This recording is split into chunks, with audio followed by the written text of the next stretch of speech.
ونیله هیڅوک نږدې نه ځي چې غریب سړی مالدار شي نو قامدار شي. دا ماته اندازه شوې ده درمان ده. ما ته تاسو مو کوم لکه زه بس ووایم چې د مونږ رشتهدار چې به مونږ اکثر مور به شاته فریاد وکړه ځانو ته چې یاره مطلب مونږ کره ولې نه راغلی نو چې مونږ ستاسو به کوټو کې یېرېږو را پرېونیسي را باندې.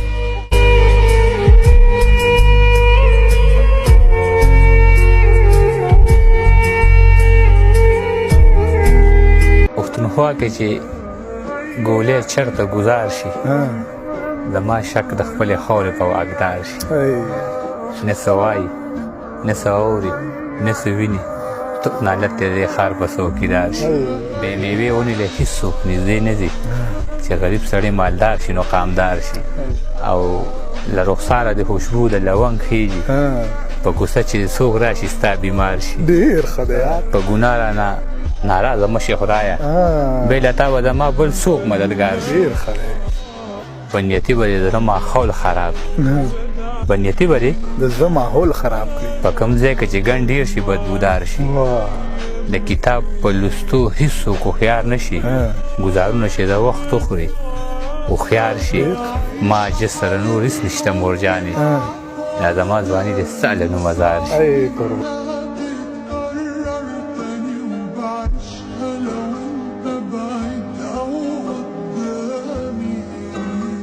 راپاسېدل د سر سوداګران ترې راته جوړ شو څو کاڼي مې تراشلي وو خدایان ترې راته جوړ شو.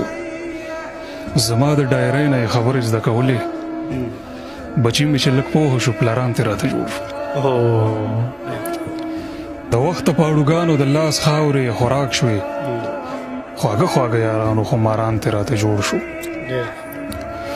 ګلونه چې بې ځایه وو تمام وزګي ازګي وو چې څو ورځې مې وساتل ګلان ترې راته جوړ شو. د شپې یوازې په کمره کې خلک څه نه وایي د خپل ارمان په جنازه کې خلک څه نه وایي. زه به د امن په راتلو بس دومره ووایم چې ښکلې ډرامه ده او ډرامه کې خلک څه نه وایي. ډېر ښه انکر منکر که ما په دې نیسي ناکامې واخله ژوند خو نشه ده او نشه کې خلک څه نه وایي. ډېر